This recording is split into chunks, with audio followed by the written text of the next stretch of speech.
everybody, Val Pancakes here, and joining me tonight on the stack, I have Kevin Gill, and you can hear him most notably on commentary for GCW, but he has a long history in wrestling, and I'm excited to talk about the life and times of Kevin Gill. So, wow. welcome. Well, I am Kevin Gill. I feel welcomed, and I am honored to be a part of the stack, to climb the stack, to be, kind of enshrined in the stack forever, to have my life and times. The only other life and times that have really ever influenced me in my life is the life and times of Captain Louis Albano. So to even have that nomenclature thrown around when I'm around, I say thumbs up to Val and the stack. Thank you, sir. Like I said in the intro, I know you do commentary for GCW. I'm sure that's probably how a good majority of people know who you are. You hear every week, multiple times a week, sometimes Mania weekend, just like 12 shows. I don't know if you run all of them. I once did like 17 or 18 hours of commentary for GCW in a 24-hour day during Fight Forever. I was going to say, was that for Fight Forever? Yeah, logistically, I wish it would have been. I was available and able to do. I wanted to do commentary for 24 hours straight because I've never heard of anyone doing that, and I bet when would anyone ever get a chance to try again? But I also respected a lot the spotlight on women's wrestling, the spotlight on people of color in wrestling, and I felt like it would be, you know what I'm saying? I didn't want to politic or ask or see if there was a way I could be on those shows because I felt there was plenty of voices in those communities who should, call it. But someday I hope to call wrestling for 24 hours straight. You know what I mean? That's still on the bucket list. That's insane too. So I tried to stay up for most of Fight Forever, and I got through almost all of it. I did fall asleep a little bit during the Iron Man match, somewhere in there. Which part of it? Like the first 60 or the second 60? I think I woke up a little bit in the first 60 just to see the end, to see it go. And then I definitely took at least another 45-minute snoozer. Wow. Yeah, I mean, there's no sleeping at the Fight Forever location, as I'm sure you heard. It was mentioned on commentary many times. It was literally like below freezing. It was like the show was literally held in a freezer, for lack of a better. Like if you hung up a side of beef or brought in a tray of water and put it there, it would turn into ice within, a short period of time. It was legitimately a freezer because there was no heat, and it was pretty crazy. But so it didn't make you tired in a way. It maybe made you hangry, but not tired. You're just too cold to sleep. Yeah, and there's nowhere to where could you go that wouldn't make you more cold? There's famous pictures of Jimmy Lloyd slumped over in every possible shape and form during that 24 hours, like sitting on an ice cold concrete floor with his head on a wall, all these crazy poses that I could never sleep in. And yeah, anyway, but I always just think of that, like that he could just sleep like that anywhere. That's the joy and wisdom of Jimmy Lloyd. I mean, that's one thing that you can say about Jimmy Lloyd. The wit and wisdom, the talent. Jimmy is a multi-layered individual. There's many sides to Jimmy Lloyd. He can be summarized beautifully in just two simple words. I don't know if that came through in audio, but that's at the appropriate volume. So, and I know that some would say sup is one word, but it wasn't sup. It's what's up. Yeah, that's 2 words. Just wanted to put it out there. So, like I said, a lot of people I'm sure know you from GCW, but you have been in wrestling for a lot. You've been in wrestling for quite a while in one way or another. So for people that may not know, like, what is the short version, the abridged version of KG's history with wrestling? My history is grew up a fan, obviously, like many people. And I grew up in Queens, New York, so it's like a WWF at that time, hotbed, WWE, all of the above. But it got me into the other areas and regions, and I was really into other territories. Like I used to watch different wrestling from around the world as a kid, and just from being a super fan, I got opportunities through music. I worked in I ran my own record label, a DIY underground record label called Striving for Togetherness Records. And through that, I had the opportunity to interview some wrestlers for a music magazine in Philadelphia. And I got to interview like Freddie Blassie and Too Cold Scorpio, Terry Funk. The Terry Funk interview I set up. Some of them they set me up. They set me up Too Cold Scorpio. They set me up Freddie Blassie and things like that. Bill Alfonso was another one. So I did these interviews, which I really enjoyed doing, and it was just so cool, like just to talk to these people in the first place, but to hear their stories, then help document their stories. My Bill Alfonso interview got picked up in a wrestling magazine, New Wave Wrestling. So I got a published wrestling credit in the late '90s, like besides in a music magazine, which is great, but to be in a regular magazine. And it was George Napolitano, the famous wrestling photographer, who gave me I don't think he even knows me, but he gave me the opportunity for reading the thing. So being a fan, I got to interview some people. And let's see, from there, it was working on the wrestling video game. Like I worked at Rockstar Games, and I had an idea to do the ECW video game at that time. It was an unsigned license, and we went after it really hard. And we had all these meetings with Paul and everybody. And in the end, we had a signed deal from them, but we had to opt out due to like a lot of factors, you know what I'm saying? Just in terms of like where ECW was going, do you know what I mean? Because Rockstar at that point, Rockstar now is the monolithic god of video games, but at that time, they couldn't have a shot missed. Do you know what I mean? Like they couldn't spend a ton of money on something and have it not be the banger because it was all do or die for them. So we ended up at the 0 hour not doing the ECW game and letting it go to the next highest bidder. And a few months later, not because of that, but a few months later, I left Rockstar and I went out to IDOS in San Francisco, which is where I sit today. And I had so gassed up about doing a wrestling video game for months from the meetings with Heyman and everything. When I was leaving Rockstar at my going away party, I kept seeing the commercials for Backyard Wrestling, the DVDs and stuff, kept playing on the TV in the bar. And and it's the commercials all inflammatory. Do you know what I mean? Like Oprah Winfrey says it's the most dangerous thing like Rolling Stone magazine says what the fuck? Like it's totally like abrasive in the best way possible, and it's so violent. It's shortly after the time that Mick Foley and the Hardy Boys rose to like huge prominence, in part propped up by this footage of them in the backyard. So I thought, well, why not? Now ECW is kind of going out of business. Why not? Which is, you know what I'm saying? I made the right decision, but why don't we make a backyard wrestling video game? Like license this footage from these people, make the backyard wrestling video game. So I did. I put that deal together and worked a lot on those games. Did the soundtracks, wrote the dialogue, licensed the characters, like directed all the videos, and from that I got to work with and know a lot of the wrestlers. That led to me being a referee. Insane Clown Posse thought I was so knowledgeable about wrestling, and they enjoyed hanging out with me and stuff. So they were like, "We're gonna make you a referee, and we want you to ref." My first ref show, I ref the match for Vampiro, who's like an international lucha libre icon and shit. So I started refing for them, and I refed a lot for them. I started refing on the NorCal Indies just so I could keep my experience up and keep learning and keep getting better, not just waiting for like, oh, we're doing this festival or we're doing this or we're doing that. So I kept just getting my skills, sharpened and enhanced by reffing for all different people all over, wherever I could get a gig. And from there, I got an opportunity to do commentary on an event for a friend of ours, DJ Riz, a great wrestler from NorCal who passed away.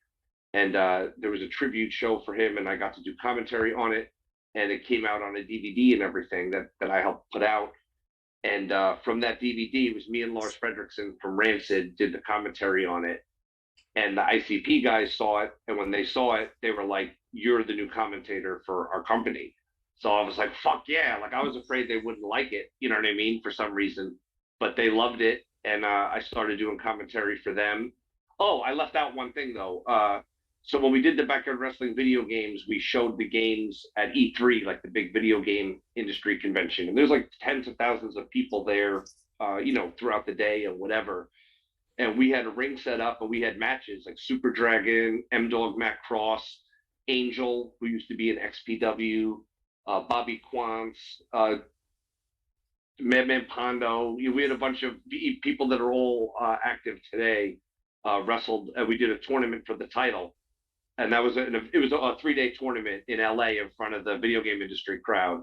But I was the ring announcer, and as soon as the first match started, I was like literally the second it started, and it's an all casual crowd that's video game industry people. They don't know what's up with wrestling, so they're just kind of like, wrestling, huh? This should be fun, weird, dumb, whatever they're thinking. They're just a blank slate, you know what I mean? And but they're not going crazy for it. They're just like looking at it because they're at a trade show, where over there it's everyone's got an exhibit and a giant 800-foot dinosaur or a celebrity signing. So I was like, man, I said to the girl who was like producing the overall booth for IDOS, which is where we did the matches. I was like, this shit really needs commentary, like so these people can know like who to cheer, who to boo, and why, and help get them out of their shell.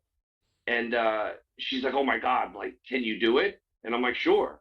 And then I'm just like, oh, look at this guy. It's like Josh Prohibition versus M Dog Matt Cross. So I immediately start playing up Josh Prohibition's, straight edge. He's better than you, all that shit. But M Dog Matt Cross, the hardworking gymnast, he'll blow your mind, whatever. And then it just got people more out of their shell, and people got loose, and they cheered and booed and yelled and got more involved in the show. So I did that. But then I didn't really do anything else because I worked in the video game industry. Then when the referee thing came up, I started doing that. So basically the commentary thing was like a one-off thing. And then I did everything else for several years without doing any commentary again until I did the DVD. And then once I did that DVD, the DJ Riz Memorial Cup, from there, then I've just been doing commentary, as you said, primarily for Game Changer Wrestling, but also for a bunch of other notable companies along the way. And that was definitely not the short answer that you were looking for. But believe it or not, I left out like mad stuff. You could have answered that however you wanted to. We're here to learn from commentary genius master, Mr. Kevin Gill. So holy fuck.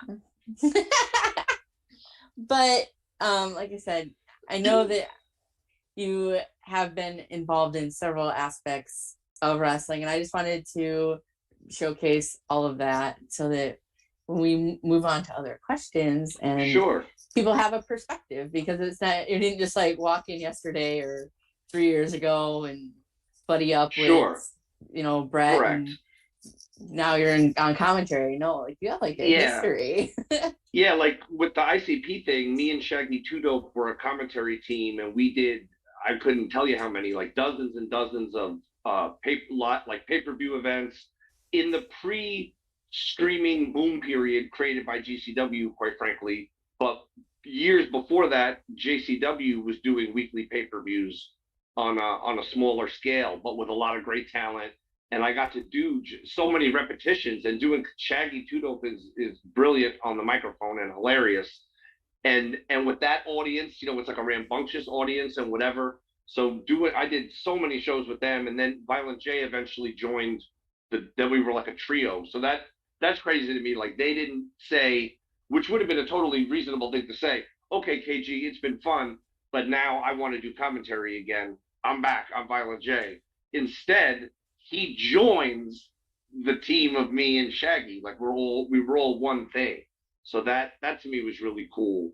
And that led to me, I also, just to put it in, was doing the commentary led to me then booking. I ended up booking all the Juggalo Championship Wrestling stuff. So when people like the Young Bucks and Kevin Owens and John Morrison and and so many great performers would come in. That was me booking them, me putting together who they were working and all that stuff. So I got a lot of experience on all sides of it, really. You know what I mean? Yeah, because you've been involved with behind the scenes stuff. You said you did some ring announcing, you've done commentary, you've been a ref. Like you're well rounded. Sure. And doing the branding stuff, the marketing of stuff, like when you just have a show, like, well, what do you name it? What's on the flyer? What's the vibe? What's the tone? How do you get people to think it's cool? What are the assets required to, saturate the market and get the awareness and get the buzz? And who are the talent to announce? And what's the timing of the graphics? Those are all key things. And there's so many facets to it. You know what I mean? That's what makes it so interesting, because it, like, I used to, when I ran the record label in New York, I would put on concerts and stuff too, and do event promotion like that, putting on my own shows. But all those roads come back together, like video game marketing, running underground music events, pro wrestling. Do you know what I mean? They all kind of tick, and even a lot of corporate events that I've worked on, like, they all tick the same boxes. Like, people are coming in, there's a budget, they have to have an experience, there's a lot of production on every level, not just meaning cameras and lights and microphones, but picking people up at airports, and just the logistics of everything is staggering when you think about it. So I feel fortunate to have had the experiences, because then it allows me to be able to share the experiences, and they can be reinterpreted and remolded and remixed to fit the situation or to fit the day. You know what I mean? Because obviously times and markets and tastes and all that shit changes, but there are constants, I feel like. You know what I mean? I agree. Also, the independent music, the independent wrestling pipeline is very real. Yeah, and now I'll be honest, like, I feel like back in the day when I was first doing it, it didn't feel as vibrant. I felt like a weirdo. Like, the ads for my record label, I would use wrestling imagery. You know what I mean? It would be Randy Savage pile driving the ref, but it's all like the image is a little fucked. It almost looks like the way it looks when you're watching on the Scrambled channel. It's a little bit blown out and whatever, but it's like Randy Savage pile driving a ref, or Pitbull #2. I actually had him pose. He posed for a picture with me, but we just changed the beer in his hand to a CD. A new CD we had put out. So that was one of our ads in magazines. It's just Pitbull #2, like, unauthorized, holding up a CD and shit. But now, you know what I mean? It's so far, you have Rancid, someone like Lars Frederiksen from Rancid, who's so involved in wrestling and even played on AEW the other night. And you have Andy Williams from Every Time I Die in AEW. You have Brody King. Even people like Danhausen, who are M-Dog Matt Cross, who's my homie up in Canada? I don't want to forget his name. Damian Abraham from Fucked Up and all that shit up in Canada. He's in a band. Like, the whole rock wrestling crossover has never been more real and vibrant than it is now. I feel like there's a lot more people that are loud and proud with it. CM Punk is another great one. I agree. I think that like, and even at the independent level, you see a lot of people that I used to be in a punk band and now I wrestle. Or sometimes, which I think is awesome. I never asked him, but I would bet Danhausen has been in some bands. I don't know off the top of my head, but I would venture to guess that's probably a fair assessment. I think that would be a fair assessment. But yeah, you're right, and it's true. Like, I pop so big. Like, I'll be calling a show sometimes for GCW, and the camera can't see it, but there'll be someone standing in front of me with, like, a Nuclear Assault shirt on, or a DRI shirt, or a Sick of It All shirt, or a Mad Bull shirt, or whatever.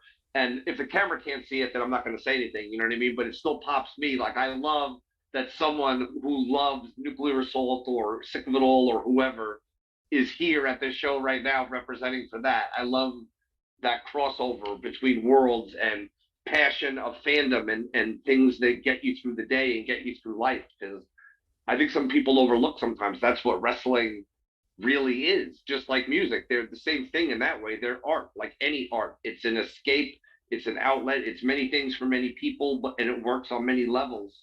And that's fascinating to break down on its own. Do you know what I mean?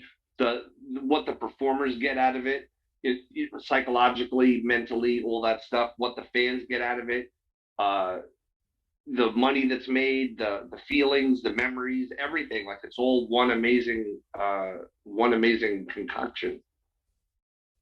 It's very interesting, and I don't know if it's just because in some ways I feel like especially like, you know, like punk and its genres that it encompasses, and wrestling kind of attracts kind of a misfit crowd.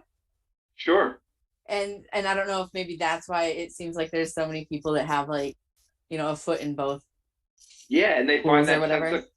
they find that sense of community, you know. And same thing, we were talking earlier about ICP and stuff. I'll see current day juggalos in the crowd at wrestling shows, and I'll see people that you know aren't necessarily wearing the merchandise, but they'll come up to me and let me know, you know what I mean, what that they are either down or they, you know, say they used to be big fans. And even sometimes it's people like well-known people from wrestling that'll come up and give me a whoop whoop or a what up ninja or a magic ninjas what. Like that's hilarious to me in a good way, you know what I mean? Like it's people just letting you know, because that Stranglemania shit was hugely influential. I don't know if you ever saw Stranglemania. I did not. I missed Oh that. my God. Do yourself a favor. I guarantee you it's on YouTube. It's just called Stranglemania. Some people might call it Strangle fucking Mania. But if you want to hear some commentary, man, holy shit. These guys laid the foundation. No lies. There's probably some people in the chat or whatever in the comments that'll know. But and I've met people like people even today that are top stars in WWE that would be like, man, like you get in a car with them or something, and all they want to do for an hour is talk about Stranglemania and all the lines from it and everything. It's fascinating. And for those that don't know, what it basically is it's the IWA Japan King of the Deathmatch, the famous King of the Deathmatch tournament where it's Mick Foley and Terry Funk and the explosions, and we've seen it in all the documentaries and everything. It's that actual show with ICP using kind of gimmick names, even though they're ICP in paint and everything. They're the commentators, and their commentary is ridiculous, like as a compliment. Do you know what I mean? It's just incredible. It has to be seen. You know what I mean? It's next level. I will find that and put that on my like to watch Like list. seriously, like I don't think you're gonna get you're gonna just turn it on. That's what happened to me. Like that's how I became a fan of ICP was you know, because I'm from the New York hardcore scene, and I love hip hop. So to me, like I would see in like the underground music publications and stuff, I would see ICP listed or playing concerts or advertisements and stuff. And I would just think like, oh, I listen to like Boogie Down Productions and Public Enemy and shit. Ice T, I don't know, rapping clowns. That seems like some sort of gimmick. Like, you know, what's that? That sounds like dumb or whatever. What do they rap about? You know what I mean?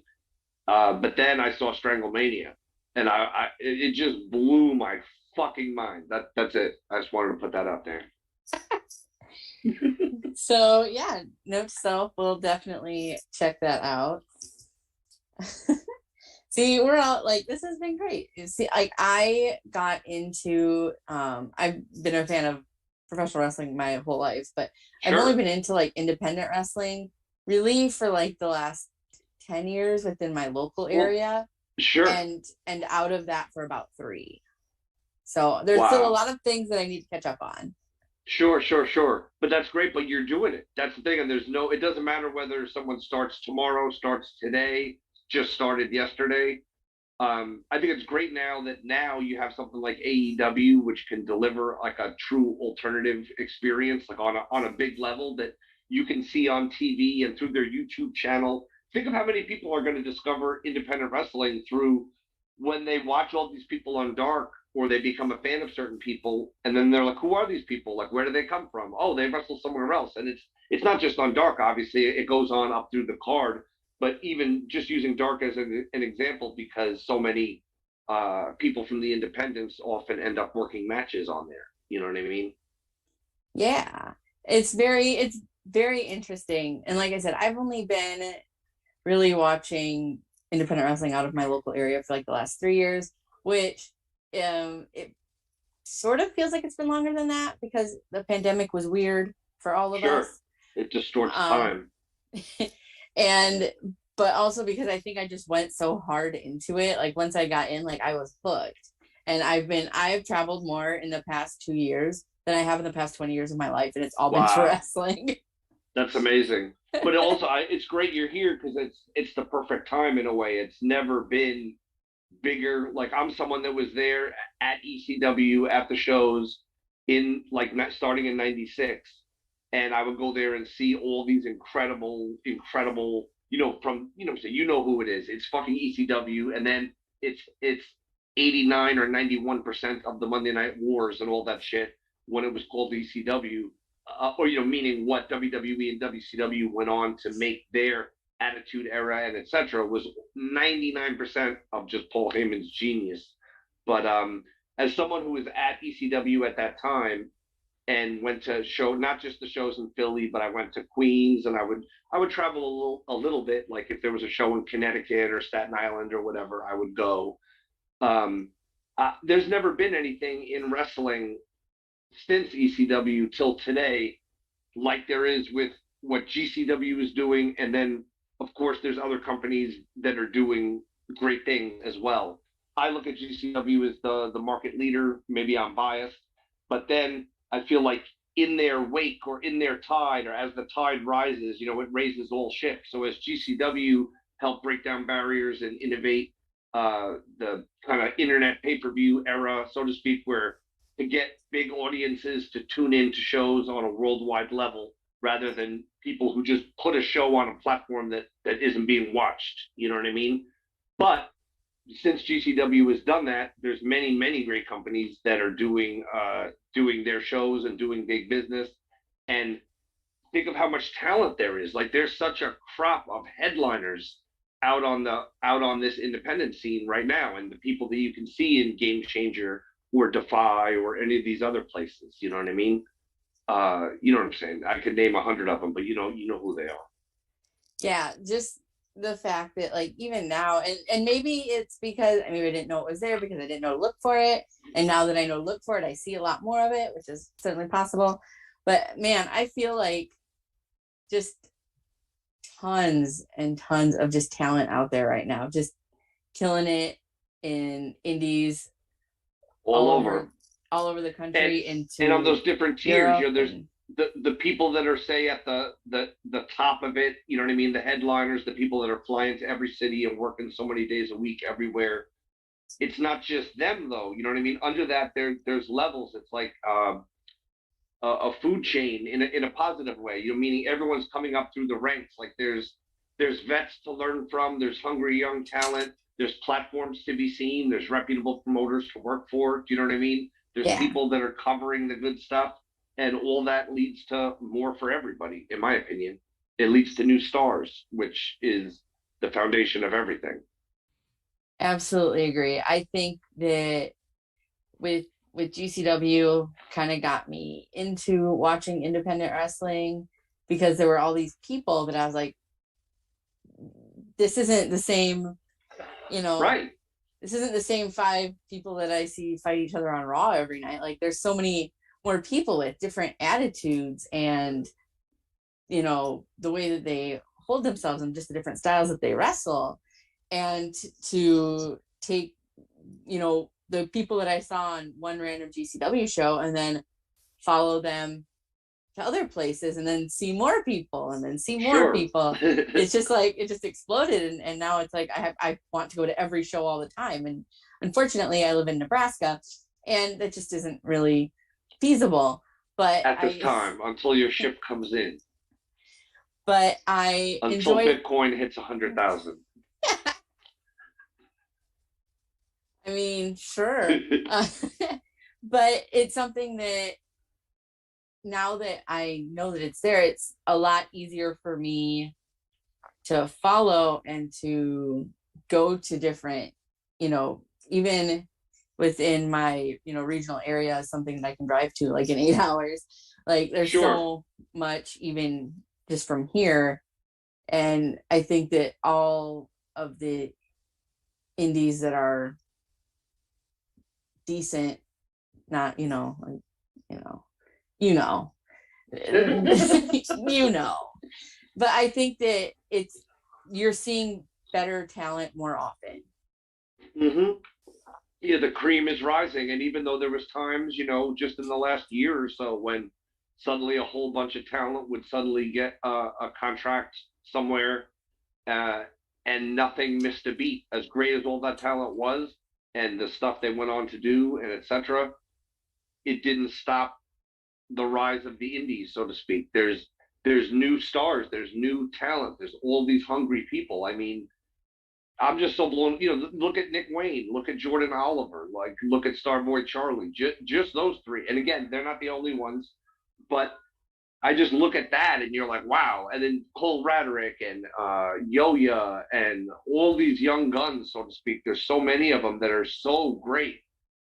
And I apologize to anyone I'm leaving out. You know what I mean? I think of people that are, of course, you have your more established people like the Tony Deppins and et cetera of the world. But I was just trying to run a list of that next regime. Do you know what I mean? The next people that are going to be running shit. Yeah, it's amazing to me how good some of these younger stars are, or stars in the making talent, however you want to look at it. And look, yeah, they're getting to work all over the country and the world in some cases. They're working against the best people possible. It's unprecedented, like to have those opportunities at such a young age, but then the way those opportunities shape you, it just their career trajectory is just like that. You know what I mean? It's insane. And to see people like that now when they're on the indies, I don't want to say just starting out but just kind of starting to gain that like extra oomph to kind of push them to the next level, to people that you're going to be seeing on TV every week in, a year, 3 years, 5 years. Somebody like Billie Starkz, who is fantastic, and she, grinds and wrestles her heart out. 100%. To see where she's going to be in 5 years is going to be. Yep. I just can't wait.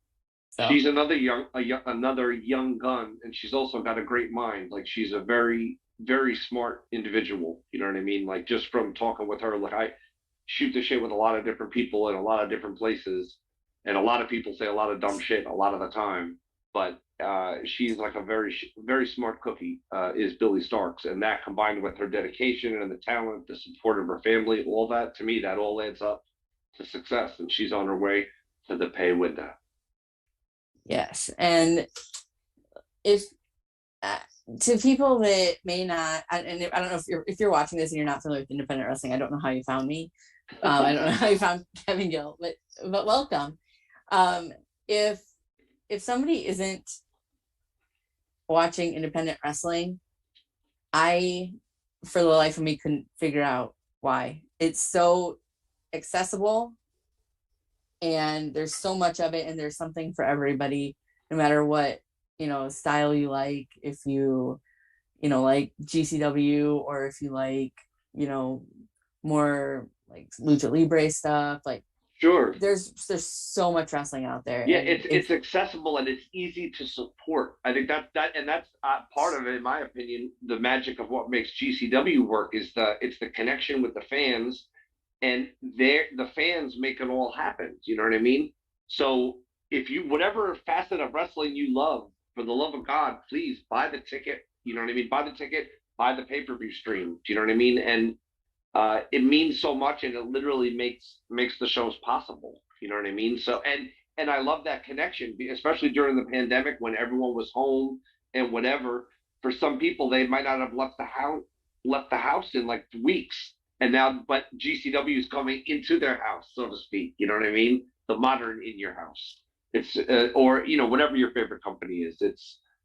It's cool. It's cool to know that you can be that outlet and be that escape and be something that people mark on their calendar. Like, this is what I'm looking forward to. This is what gets me through the week. And I got my snacks set up. I got my special drinks. You know what I mean? I got my day. This is like my day. This is my church. This is my holy place. You know what I mean? I love that.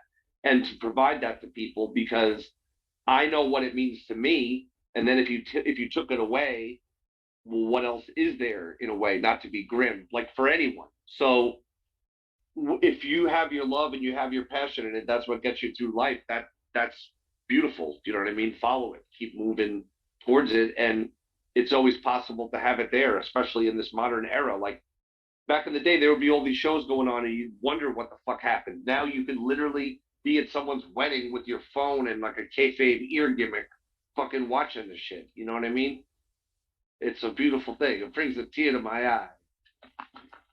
Not me planning to watch this weekend's show as well. I'm having a family gathering. You know, I mean, shit has to be, you know? It's okay. My mom likes wrestling. She'll understand. It's gonna be, yeah. I was like, ooh. I like one thing I think that's cool on the independent level too, and I know GCW I think does this really well is like the nice price point for the pay-per-views. You know what I mean? Where you could watch the show, it's like $13 or something on you know Fight TV, or it'll be a combo like get both shows of the weekend for $19. Like $19 for like 7-8 hours of live entertainment available in perpetuity on demand. It's a hell of a deal, man. If your homie comes over, suddenly now it's $5 a man. You know what I'm saying? Like for the bundle, it makes it affordable. Because I know sometimes like I'll want to watch a show and I'll be like, oh my god, this show is like how much fucking money to watch? Like, damn, like because you know what I'm saying. There's that. It's levels. It's just like when you go to a wrestler's merch table. You know what I mean? Every successful wrestler should have the $60 item, the whatever the sign, the super gimmick, the $30 item, two $20 items, a $15 item, but it should go down to like a $3 item. There's levels to all of it, if that makes sense. You know what I mean? But I lost my point. I had a brilliant point that I was going to tie it all back together into. You were talking about how the shows are affordable. Oh, yeah. So the same thing, like if the price point is too high, like there's levels to it, like a $10 purchase, a $13 purchase. I think for a lot of people that aren't in a hard spot, especially if they have a few days, a few weeks to think about it, or be like, hey, I'm not going to go to Starbucks for 2 days, and instead I'm going to watch a 4-hour event. I'm going to spend half of what a movie ticket costs or whatever. To me, it's so reasonable that there is no barrier to entry, which I think is really cool. You can take a risk on it. You can say, there's these 2 incredible matches I want to see. The other 4, I never heard of this person. I don't know about this. I'm not sold on this style of wrestling. But then you get the whole presentation. Some of it you'll love, maybe some of it you won't. But at least you get it. And I'd rather get people in and get eyes on it, in my opinion, than charge like insane amounts for it. But that said, if the market is willing to bear it, the market's willing to bear it. And other people are producing, top tier, state of the art production, insane rents and overheads and all that. So people charge what they charge and the market dictates it. I'm just saying if I was paid by one of these giant companies, I wouldn't sweat the $50. You know what I'm saying? Because I would just be like, yo, but I'm on the indies too. So, you know what I mean? Yeah. It's the same thing as a $15 or a $20 concert ticket and a $50 or a $65 concert ticket. A $20 concert ticket, I'm going. It does not matter. There is nothing will stop me from going. $60 concert ticket, you have to be like on my Mount Rushmore. Do you know what I mean? And that's just me. You know what I mean? I 110% agree with you. Before I was involved in wrestling, I used to go to a bunch of shows. I used to book bands to play shows. Sure. And it was really easy to be like, I want to see one band kind of, but it's only $15.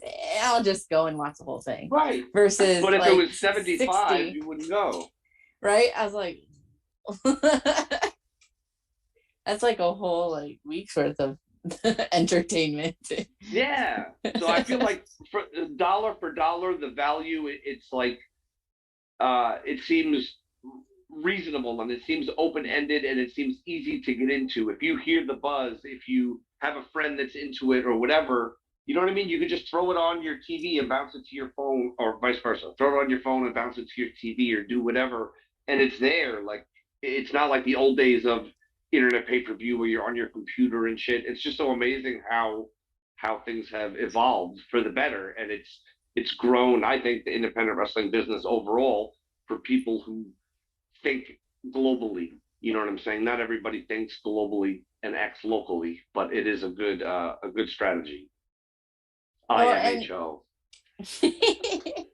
well, and GCW too has a lot of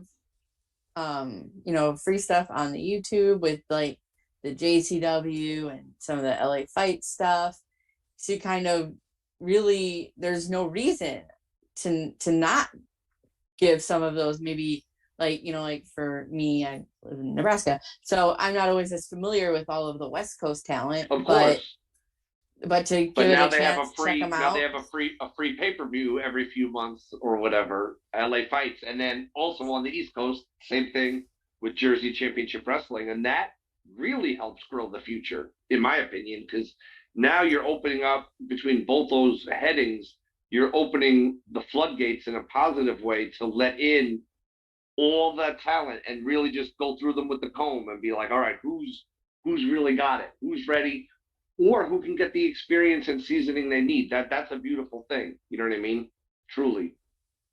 And all of the work that GCW does Mania weekend and other big wrestling weekends where they just cram a bunch of shows in there to go see everything. I did the GA package this year, very affordable for 12 shows of wrestling. That's what I'm saying. And for some people, front row, they would probably pay double what they're currently paying. But it's all about just keeping it attainable, really. And everybody can get the experience that they want. And I'm glad you came, GA. I think that GA is an insane value. Do you know what I mean? You could even skip a few shows, not that I recommend anyone did, but it's not even like when you feel like, oh God, like I gotta get up early because if I don't, I lose like $140. Like it's not like that, you know? Yeah, you definitely, at least in my opinion, get your money's worth on the GA pass for those collective shows. 1010 would recommend. I went Did you, without naming names, did you end up attending all 10?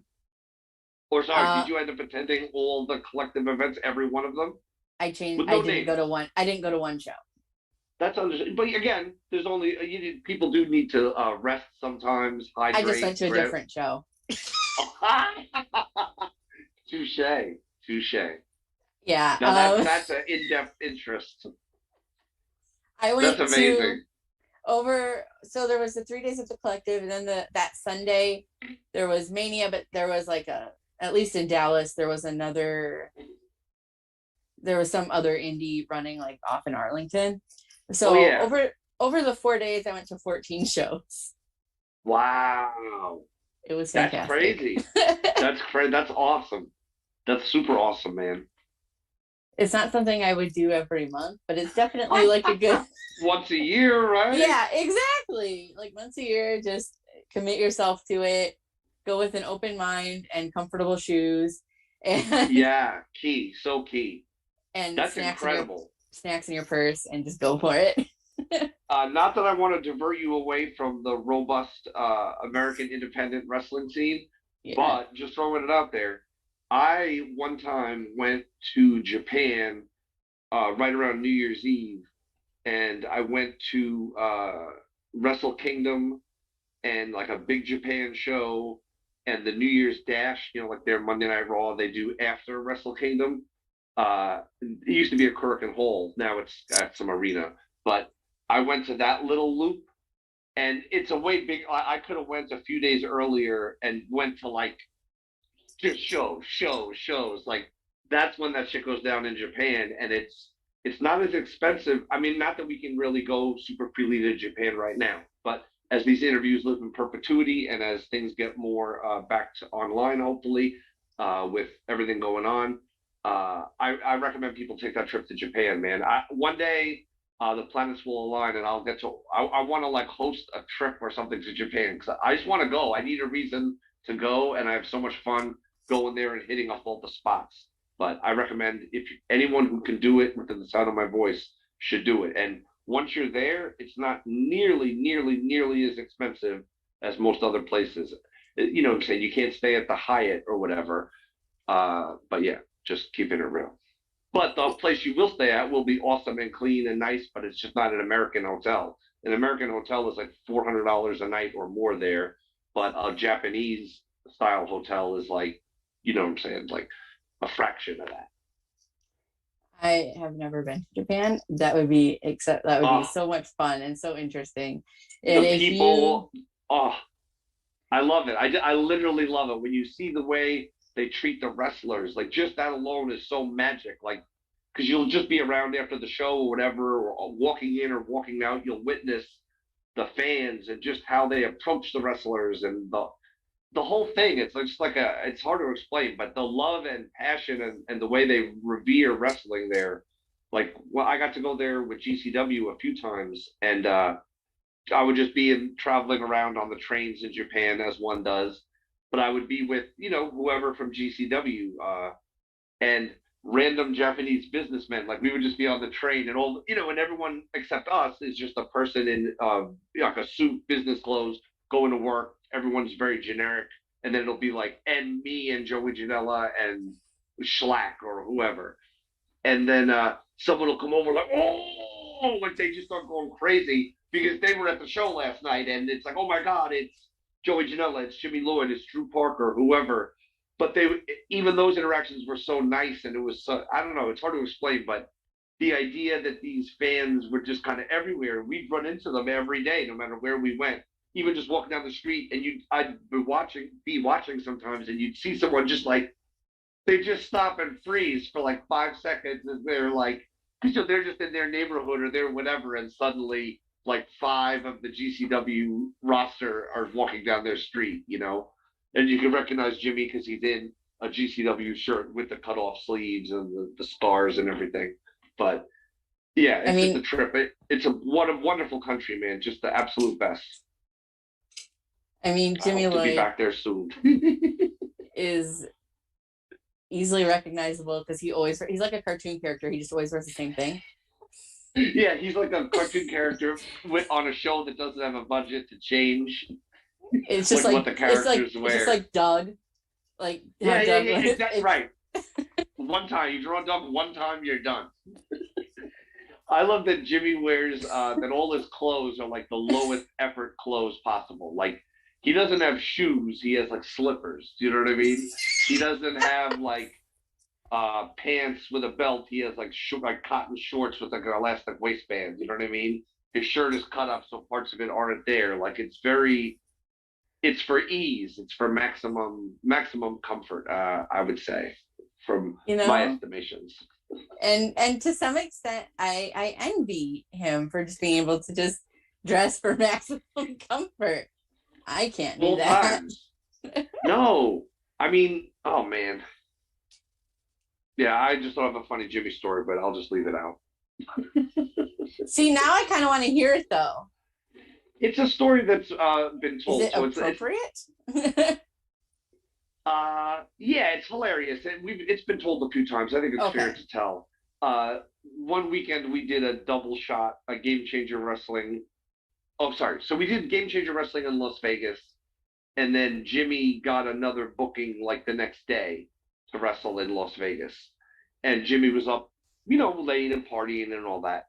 So so he gets booked on the show, and he's kind of like the vet on the show. Like he's arguably the guy with the most seniority on the show because it's I think a lot of up and comers and you know what I'm saying, people that Jimmy's been around and been places and headlines Cork and Hall and all that.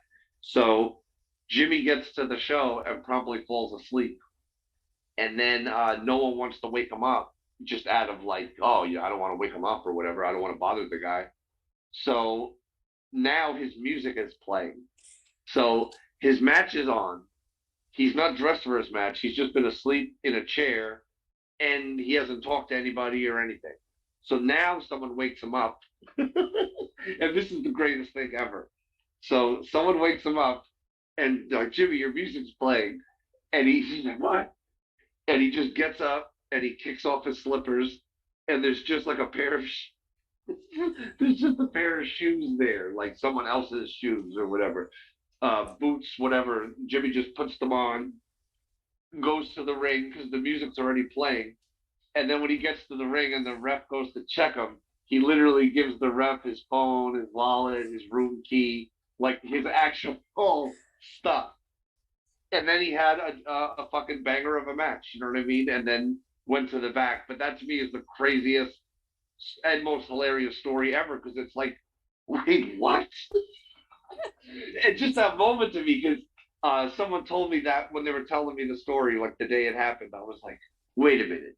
He did not give his shit to the fucking referee. But then as I'm saying it, I'm thinking like, well, what else is he going to do with it? He's got to give it to someone.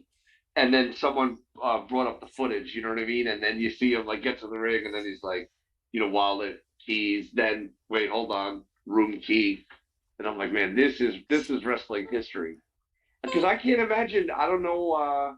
That's amazing that you can do that and then go out there and have a match. Like that's the art of professional wrestling, and the wrestling mastermind that is Jimmy Lloyd. He doesn't even need to speak to his opponent. He can just fucking wake up, put on someone else's shoes, go have the main event. The someone else's shoes bit, like that's what gets me. Because it's like, how do you even know? Did they even fit? What if they would have been too big or too small? Is this like a Goldilocks, like just right situation? The glass slipper, if you will. Right? Yeah, that's a great story. If I ever get to make a movie, that'll be a scene in it. He can only have matches wearing that specific pair of someone else's shoes. Or what if it becomes his superstition? Like, the only way I can have a good match is if I sleep right up until my music is playing. You know what I mean? And that just became his formula. Like that's for his next level matches. He has to do it that way. It's his little pre-match ritual. Just naps and wears somebody else's shoes. Amen. It works for Jimmy Lloyd. It may not work for you or me, Val Pancakes. I definitely need my own shoes and like maximum comfort and whatever, but maximum comfort in a different way. My comfort involves it's going to stay on my foot. It's connected to my foot. It doesn't just fall off no slippers. Yeah, I don't like inside. I'm wearing slippers right now, actually. Right. And where are you? I'm in my apartment, yeah. Yeah, correct. That's the place to wear slippers. That's what they're made for. Right? But in my opinion, I 110% agree with you. Do not wear slippers out of my apartment unless I'm maybe going to the laundry room. Or unless you're a world famous wrestler, former child actor, and different boy, Jimmy fucking Lloyd. So we've been talking a lot. Like I had questions here. Those questions are gone. We've surpassed the questions at this point, which is fine. I'm enjoying just talking wrestling with somebody that I can talk wrestling with, which is great. Oh yeah. Right. I do want to get in a couple of questions just because they're kind of more fun. Sure. What is the wrestling word that you use most outside of wrestling? Kayfabe. And its derivative word, fabe. The short and condensed version. Yes. I use it all the time, and other people around me, even if they don't have anything to do with wrestling, they know what it means, and it's great. And I don't use it in a wrestling I use it in the way it's meant to be used, but not for wrestling applications. Do you know what I mean? But yeah. The end result is the same. Like, let's protect the protect the core interests here. Kayfabe, like just ixnay, like don't say shit. Like, or let's keep this a little close to our vest. You know what I mean? So I use kayfabe all the time, but I'm trying to think. I definitely use some other. Oh, of course. I mean, Mark, not for the reasons people think, like being mad at people or whatever, but I forget where it's from, but it's just one of those things like, you're a mark. You're a mark. I can't remember. Some old interview that I watched, someone said that in it. But yeah, just in good fun. But a lot of the good wrestling words, even schmaz. I use a fair amount of schmaz. If there's a schmaz, I'm going to call it as I see it, regardless of the location. You know what I mean, or the style of event. Fair enough. So, and you've been kind of telling stories. I'm sure you have fantastic, wonderful stories. I have, I know that you've done some of the GCW spaces. I've been in some of the GCW spaces. I've heard some of the stories y'all tell in there, which are fantastic. 10/10 would recommend. I really like when y'all do like a late night space and I just fall asleep listening to people talk. Right. It is wild on there. It's kind of overdue. I would imagine we're about to see one or two of them at least. I would imagine in the next few days. I know me and Brett are supposed to record for the GCW podcast on Patreon. I'm hoping for tonight, but we'll see. And then whatever day it is, Brett will get on the air and say that it's because of my schedule that no recording has been done. I don't know. You were pretty like on time and ready to go, so I don't think that we can blame you. I would go out on a limb, KG. Yes, thank you. And I'd like to shout out Deathmatch Worldwide at deathmatchworldwide.com for providing me with this awesome Alex Cologne shirt that says Bridesmaid on it, and then it has a picture of John Wayne Murdoch on it. It's pretty cool, but it is an Alex Cologne shirt, and I'm here in support of Alex Cologne in advance of the Cage of Survival. I am looking forward to all of that. I don't know what word I'm looking for. Yeah, violence, bloodbath, yeah. biblical style ass whippings. Yes. Human fucking food processor throwing people in wood chippers. I mean, I can't even imagine what is the Cage of Survival even going to fucking entail. Right? Like, I'm intrigued. I'm a little bit scared, but I'm really excited to catch as much of that as I can between trying to talk to relatives that I haven't seen in probably a year. Amen. Well, pick your spots. You know what I mean? You know what I'm saying? During intermission, go hard, super visible. Then you know what I'm saying? You may be like, oh, I gotta, do this or that. You can buy yourself time to watch key matches. I'll definitely kind of keep abreast of what's happening on Twitter. Maybe tune in for some specifics. And just a single earbud. Just one, just low, but it just keeps you connected. Right? It's like I need to. It's like I would feel like I missed out if I didn't watch it, and I can't. Or you could just do the social media blackout and watch it after that too. No, I'm gonna need something to keep me sane amongst all of my family, extended family, and all the unique, all the unique vibes and everything that come with it. I'm sorry, but I wish you strength in these times. Very, very needed. It's going to be very interesting. I'm not a big family gathering person, so it should be a thing that I do.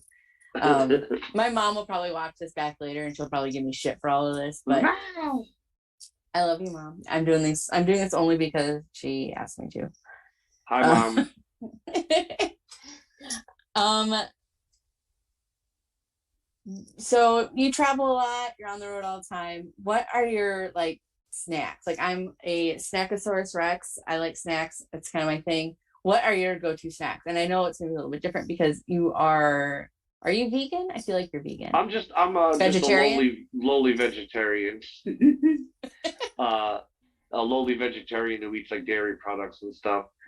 Snacks, it's weird. I'll go in phases. I love chocolate. I love chocolate chip cookies. That's my favorite thing. I love anything with peanut butter in it. I go through phases in traveling. Sometimes I would have a certain snack in my bag at all times. You know what I mean? I would always have it and always be eating them. I forget who makes them. It's it's almost like a little piece of fruit jerky, but it's like an entire pineapple or something gets freeze dried down. Solely, Soley makes them. And I think it's one complete pineapple just in this tiny strip, like a couple of pieces of bacon. Yeah, like a fruit leather, but a little bit thicker. And it's so good. And I would go crazy on those. And I also love the Amy's, they're vegan gummy bears, but they're with 100% of your daily vitamin C content in this little bag of vegan gummy bears. So always on the road, I you know what I mean? It's just so you're hungry, you need a little sugar boost. You also, you know what I'm saying, you're around people maybe have questionable sicknesses or you know, what colds, everybody's got something. So it's good to boost your metabo, whatever. So I recommend both those products. I'm a big fan of Emergency as well, the drink, but not so much because like, oh man, I love that Emergency, but I like the benefits.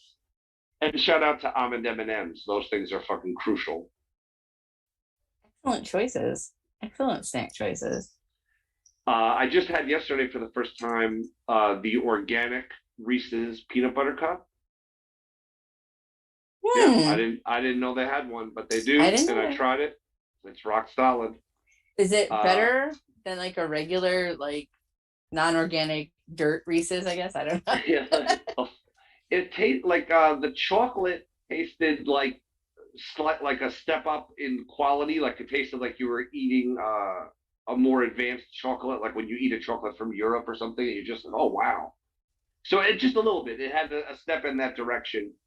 So it was, yeah, it was. I mean, Reese's peanut butter cups are fucking sick, as they are. So it was like basically, it was like maybe like one iota better. And then if you get the gimmick of like, oh, but it's organic, which I guess is okay, because then you got to wonder if you're into health or nutrition or whatever, and you think about like, oh god, can you imagine like what grade peanut butter they put in this shit, like on the low end or whatever, or what falls into it or whatever. So I don't know. Maybe it's good to have it, but I think they're just doing it to compete with like at Whole Foods and stuff. There's a brand called Justin's, and they have all kind of knockoff of all your favorite big brand candies done organically, and they do the exact Reese's peanut butter cup knockoff. So I wonder if Reese's is like, yo, fuck that. We're gonna make our own organic shit and fuck these people making money off our design. So respect to Reese's, the innovator. You know what I mean? And the peanut butter cup supremacy. Reese's are the only people allowed to use orange since Taz discovered orange in the 90s. So Reese's are the only other people that are allowed to use it. So don't change my snack colors to orange is what I'm hearing. Not unless you want a phone call. I wouldn't. Not from Taz. Yikes on a bike. Not me. So just have a few more kind of questions, and then we'll go to Christopher to see if chat has any questions, and then we'll wrap up. Yeah, man.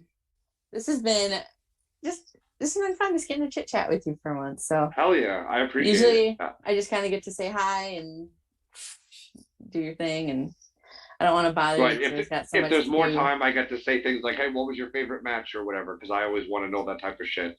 But yeah, I'm always like, about like the elevator doors closing, like with the person who has the room key, like, oh, good to see you, like, oh. Life on the indies. The life and times of Kevin Gill. Yes. But so what is the biggest animal that you could take in a fight with just your hands, no weapons? And you can pretend it's attacking you. The biggest animal I could take with my bare hands. I mean, I would never do it, obviously, but I think dogs under a certain breed, I think I could pretty easily choke the fuck out. I mean, you know what I'm saying? I wouldn't.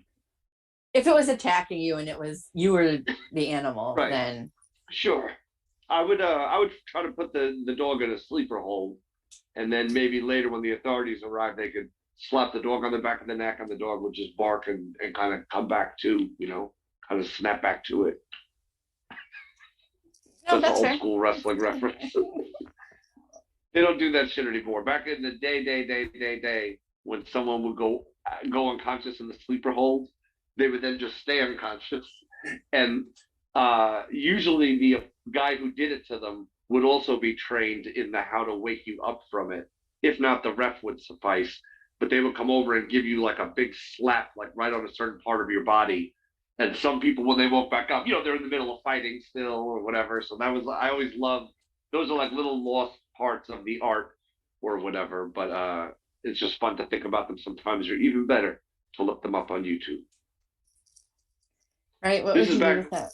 YouTube. back in the day, like people used to claim like they went to like I think it was Ric Flair. It was either Ric Flair or someone who was going against Ric Flair, but they had this whole photo essay about how they went to this prestigious medical clinic to learn how to like perform the sleeper hold to the maximum level. Like, so they're working with doctors and stuff to understand, like, well, here's how you slow the blood flow to the brain.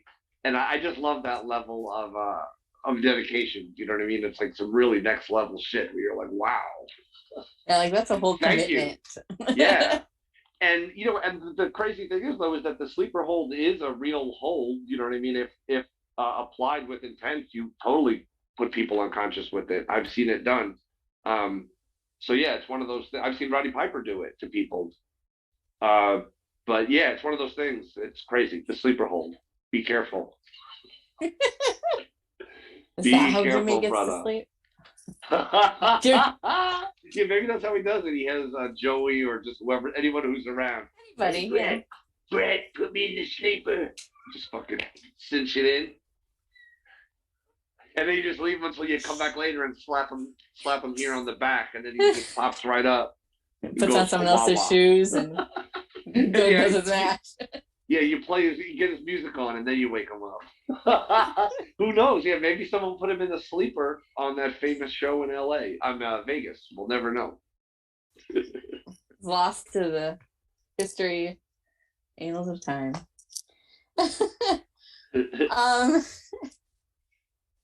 So if you could have a Kevin Gill action figure, and it was one of the ones that could talk, what would you have it say, and what accessories would it come with? It would say, "What up, though?" It would say, "Damn." Well, if it could truly say anything, it would say, "What up, though?" It would say, "Holy fucking shit." It would say, "Jesus fucking Christ."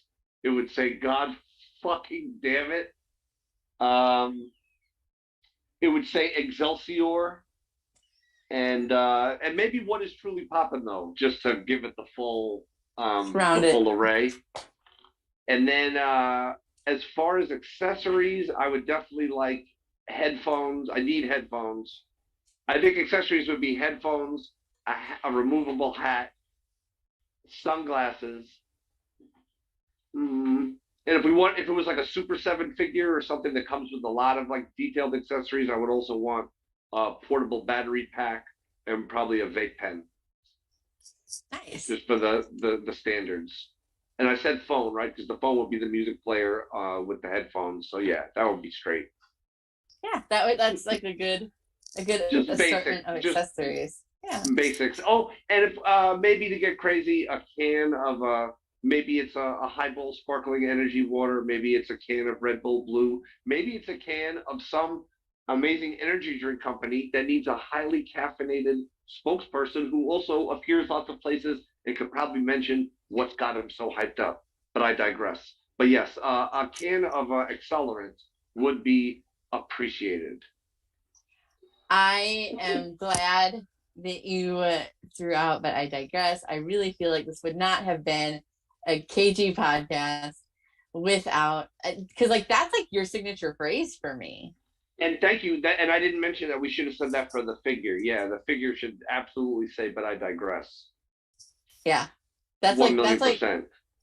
Like when I hear that on commentary, I'm like, oh yeah. I love it. Check it off the box. Like check it off the list. I've been able to add to it sometimes if someone else is digressing and I'm involved in it. I'll try to mention that, and we should be talking about something else. I'll say now we're digressing within a transition, and I'll use that now we're just back on the topic. Like somehow just by saying transition, it was a conversational transition, and now we're back on track or really far off track, like in the case of Piss Jug. Yeah. Hey, I gotta call what's on the monitor. You gotta call what's on the monitor. How many people at home are watching the shot, and in 30% of the shot, there's this giant mason jar covered 1/3 of the way full with a yellow amber urine colored liquid and it's right there on camera. It's sloshing around. The wrestler's right near it. It's a disservice to the viewer to not acknowledge and to not at least raise the issue that the overwhelming majority of them are thinking, what the fuck is that? Is that a piss jar? What the fuck is going on? It's got to be said. It's a disservice to ignore what's happening. It would be kind of an almost an insult to the fans if you didn't bring it up and everyone saw it. Like, Yeah, like another famous example is where was the show? I know I called it with Lenny Leonard, who's great, and you might remember the city. I don't remember